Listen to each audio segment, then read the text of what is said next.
stop and smell the flowers if you like to climb the Hello and welcome back. I'm sorry it's been a while, but I've been on holiday for the last week from work, visiting the lovely Oxfordshire for a friend's wedding. Not only that, but the fantastic Carenza, who edits our videos for us, has also been on holiday, so we've had a little bit of a gap where you haven't seen much.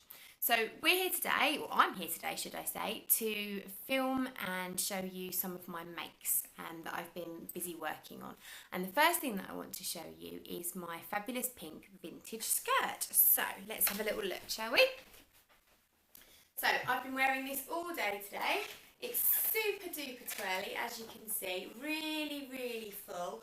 And I've added a band to the bottom of pink fabric. Now this skirt has been made out of the disgusting vintage dress that I showed you a couple of months ago.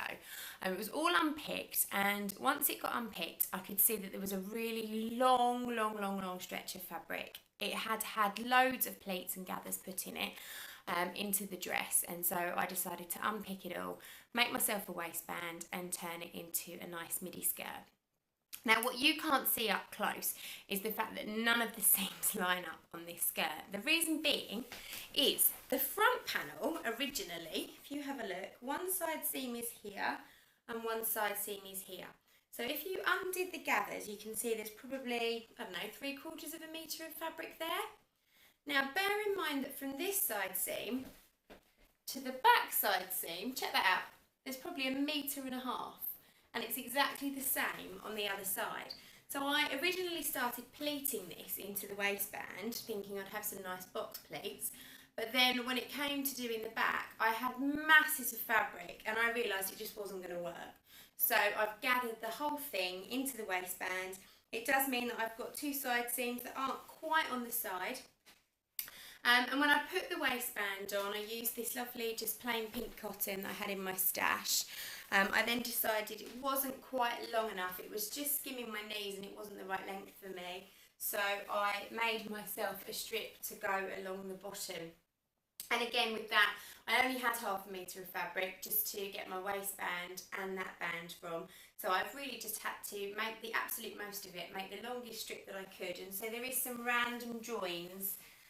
You can see here some random joins all the way around, but you know, who looks closely at what people are wearing? I don't. So I absolutely love this skirt. I'm really pleased with it. I think what I like about it most is the finishing touches that I've done. I added the bottom band using a French seam, and so then I ended up top stitching it down. So I'm going to try not to flash my knickers, look. So I've top stitched it down here, as you can see, and then where I've hemmed it, you've obviously got a nice line of pink stitching at the bottom too. So I decided to carry that through on the waistband, and so I've actually stitched my waistband down and top stitched along the top as well, just to carry through that double stitching. And I think it's the little finishing touches like that that really make a difference to a garment. So I'm dead chuffed with this skirt. I know that I'm going to wear it absolutely loads. So I'm going to go and pop something else on now that I promised you that I would make, and I'll be back in just a moment. Okay, so I'm back, and this time I am wearing my Ponte Roma Megan dress that I told you I would make. So this pattern is by Tilly Walnis from Tilly and the Buttons, and it's from her book Love at First Stitch. Now the pattern's designed to be made with a cotton or a linen, a normal woven fabric, but I decided to go against that, and I was going to have a go at making it from Ponte Roma, which is a lovely thick heavyweight jersey. It's really quite simple to change. The only difference is the dress is designed to have a zip in the back, and obviously there's no need to put a zip in the back, you can stretch it over your head. So rather than cut the 2 back bodice pieces, I simply remove 5/8 from the centre back of the pattern piece and cut the back pattern piece on the fold. So you've got a front and a back on the fold. That's the only difference I make. I keep all the seam allowances the same. I still do a neck facing, although you could just turn under the edges.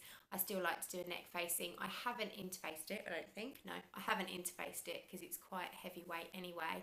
And I haven't understitched it. So that's probably the only difference that I would do. It is really, really comfortable.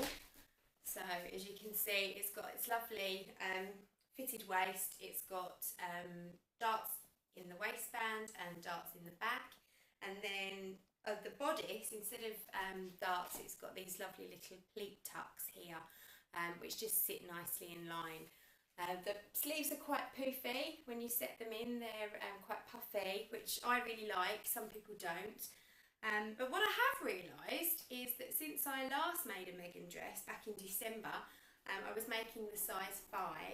And I know this is jersey, but even so, it's too big for me. So I'm really, really pleased. I've traced off a size 4. And the next dress that I'm going to show you is also a Megan dress, and I have made that in a size 4. So jersey really works for this dress. I think you need a heavyweight jersey like a Ponte so that it will hang nicely. You can twin needle top stitch the arms, which I've done, and the hem, just to give it a bit of added finish. Yeah, other than that, it's a typical Tilly pattern. All of her patterns, they're an absolute dream to sew. They go together really nicely, they fit really nicely, they're beautifully designed. What more can I say, really? I love Megan, I love working in Ponte, and this, obviously being in company colours, I will wear loads. So I'm going to go and put my other Megan on now so that I can show you that. I'll be right back. So I'm back in my second Megan. I have to say I am melting in here. As you can see, the sun is really shining, and I'm filming from my conservatory.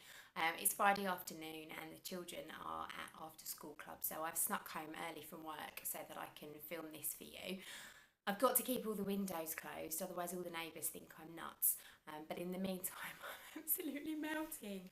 So I'm going to show you this dress quickly because it's really thick and heavyweight. It's really not for the summer and I will boil. But I'm so pleased with it. This is made using the scrap of vintage, I think, upholstery fabric that I had, and there was just enough of it for the bodice, so I mentioned this in my fabric haul. And I've paired it with some of the really nice stretch denim that my local haberdashery shop sells. So I'm absolutely in love with this garment. Woo, spinny chair. It fits so nicely. It's gorgeously shaped.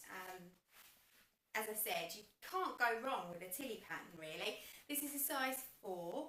I love the way she does her sizes as well, from an 8 through to a 1. So even if you're on the largest side of the scale, you're a size 8, which is really pretty nice. So I'm now a size 4. I was a size 7 in Tilly garments, so I'm really pleased how I've come down the scale. The pressed darts look really lovely in this stretch cotton. It's really nice to work from. There's not really anything I can tell you other than the fact that I absolutely love it. I don't know whether making a contrast bodice with this dress, you should lengthen the bodice a little bit. I'd be interested to know what you think. I have a feeling if you made it all in one colour or all in one pattern, that waistline being here is absolutely fine. I have actually got a lovely black and silver Megan that I've made before. I'll have to show you that another day. And that's just all one fabric and it looks great. But I do wonder, having the contrast bodice, whether you should lower it just a little bit and bring it more to the natural, the low waist rather than the natural waist. So if you want to comment below and let me know what you think about that, next time I make a contrast bodice Megan, then I'll give that a go and see how I get on. But what do you think? I love it. It's definitely a thumbs up from me. It's going to get an awful lot of wear, but not till the autumn because it's far too thick and I'm far too hot. So I'm going to go and get changed, come back with the last thing that I've got to show you. So I've chopped my hair up because I was a bit hot, but also it's going to really help you be able to see this lovely dress, which is my cherry dress. I finally got it made, and I did get it made in time for Isabel's birthday, and we did wear it together at the beach hut. So I'm hoping you'll be able to see a picture of that pop up on your screen about now. Cute. So this was the Simplicity 3823 and I made version B, which is this one here. Now I had already decided that I was going to really spend my time making this super carefully. The fabric is Micheal Miller and it's $14.99 a metre. I'd bought 3 metres of it, So I was spending lots of money and I didn't want to muck it up. So I decided, as it was fully lined, the bodice, that I would make a toile from the lining fabric first of all. And I fitted it to my dressmaker's mannequin. And that worked well, it fitted well. But what I've realised on reflection is that my dressmaker's mannequin actually doesn't really have any boobs. She has a bust size that's the same, so you can get the 36, but she doesn't have any boobs in the right places. So I think that's where this dress has actually fallen down when it comes to a finished fit. So the lining toile looked great, it fitted okay, so I went ahead and I cut out the bodice. I started to sew it all together. It did mean unpicking the lining toile that I'd made completely, because the way that it's constructed is it's constructed, you don't make the outer and then the lining and then put it together. You make the outer and the lining at the same time, and as you join them together, in the seams, you place boning. Now, I never read that. When I said I was going to make this pattern, there was no talk of boning. Boning scares me. It's not something ever done before, and I wouldn't even know where to begin. But I thought, no, Claire, you've set yourself a challenge, you've cut it all out, you've said you're going to make it, go to the shop, buy some boning and give it a go. And that's exactly what I did. Now, boning isn't as scary as you think it would be. I've got a little bit here to show you. It's basically plastic, really. This reminds me, you know when you buy a piece of furniture and it's flat pack and it's got the plastic stuff around it and you have to cut with the scissors? It reminds me of that. In fact, you could probably use that. It's really, really similar. It comes in metre lengths. I think it was about, I don't know, 45p or 50p a metre. It wasn't expensive. I just bought this from my local haberdashery shop. And what you do is you make your seam allowances in your garment as usual. You make your 5/8 seam allowances, and then right along the very, very edge where your raw edges touch, you stitch it down together, so it makes a little channel that you feed your boning into. So it's really very clever, and it's actually very easy. And once you get going, it's not quite so scary at all. So I was very pleased. I did that. I put my boning in, I constructed my bodice, I made my skirt, which was really easy. Attached the skirt to the bodice, and then came my worst nightmare, a lapped zip. I love invisible zips. I'm a big fan of them. I can get them in almost perfectly every time now with lots of practice, but lap zips, I think I've done one in the past. They're really quite fiddly and they involve a lot of hand tacking, but I was good. I hand tacked, and I have to say I'm very pleased with my lap zip. So which side's it on? So here's my lap zip, so you can see it's all here. I do need to just do a little bit of hand stitching and tuck that in, which I haven't done yet, and I could do with a little hook eye, but again I didn't have time to finish that, so I will get that done. Now, fit. It's not great. Although the toile fitted really, really nicely, when I do this, it all looks very nice in principle. Nice twirly skirt, nice bodice, but check this out. I can pinch a good inch from either side under the arms. Now, I couldn't do that when my bodice was on my mannequin, but I can do it on me. And I really honestly don't know why that is. The only thing I can think of is that I obviously can't wear a bra under this, and if I measure myself with my bra on. Now, with my bra on, I am a 36. However, when these little puppies are lower than they probably should be and haven't got any support whatsoever, I would imagine I'm probably slightly smaller. So what I think I might do next time if I was to make it again would be to go down a size. So I made a 14 at the bust, going down to a 16.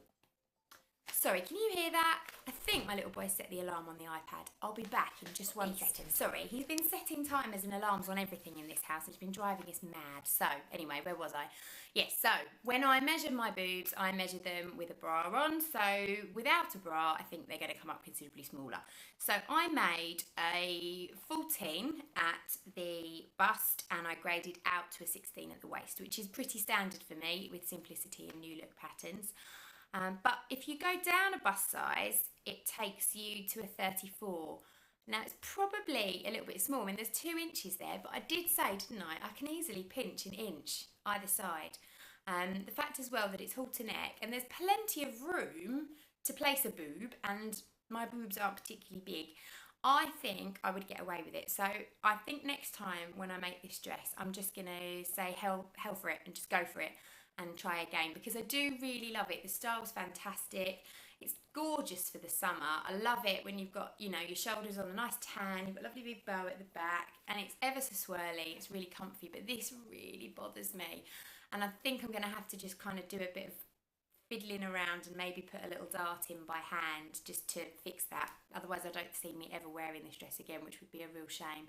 And it's certainly not something that you could unpick and reconstruct. That would just take forever. And I might as well just make another one from scratch. So I think I will make it again at some point, but it will go on the yes I will do it but not right now pile. But other than that, absolutely love it. But please do bear in mind, if you're not going to be able to wear a bra or have any kind of support in the garment that you're making, do consider your bust size in a little bit more detail, because I didn't, and I'm very sad. So that's all I've got to show you today. That's my 4 makes. As you've probably noticed, the sewing area is here. It's come on a little bit from the old dining room table and comfy chair that was there. I spent the day on a Monday at IKEA and assembling flat pack furniture. And can I just say, I put all this together by myself. So I'm really quite pleased with it.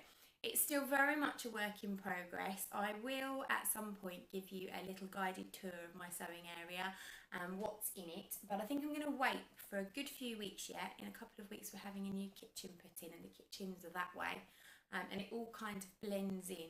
So I'll give you a little round the house tour, and I'll also take you out into our new garden space and give you a guided tour, but I'll wait till that's all done and then I can show it off properly, and I'll get you to look inside the cupboards, inside the drawers. Everyone likes to know what you keep, your threads, your notions and things like that, so you can have a good old nosy. So hopefully by the time you are watching this, you will have already viewed my podcast, which I posted a few days ago, and you'll have found out a little bit more about my knitting and crochet adventures and what I've been up to. And in the next few days or so, I will have another fabric haul video for you, so you can see what I'm planning on making in the next few weeks. Obviously, I know there's still quite a backlog of things that I haven't made yet from previous fabric hauls, but I'm getting there slowly but surely, and hopefully in a couple of weeks' time I'll have a few more bits to show you. So do please comment below. I love reading your comments. It's really nice to find out what you like about my podcast and my videos and what you don't like about it. Feel free to ask me any questions and I'll do my best to answer them for you. And do also go and find me on Instagram. I am ArtyFartyMac, and on Facebook we are Craft Classes at Beautiful Things. You can also find me on Twitter, where I tweet as Claire Macaness, which is me.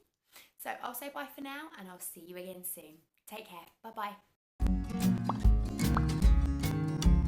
If you like to stop and smell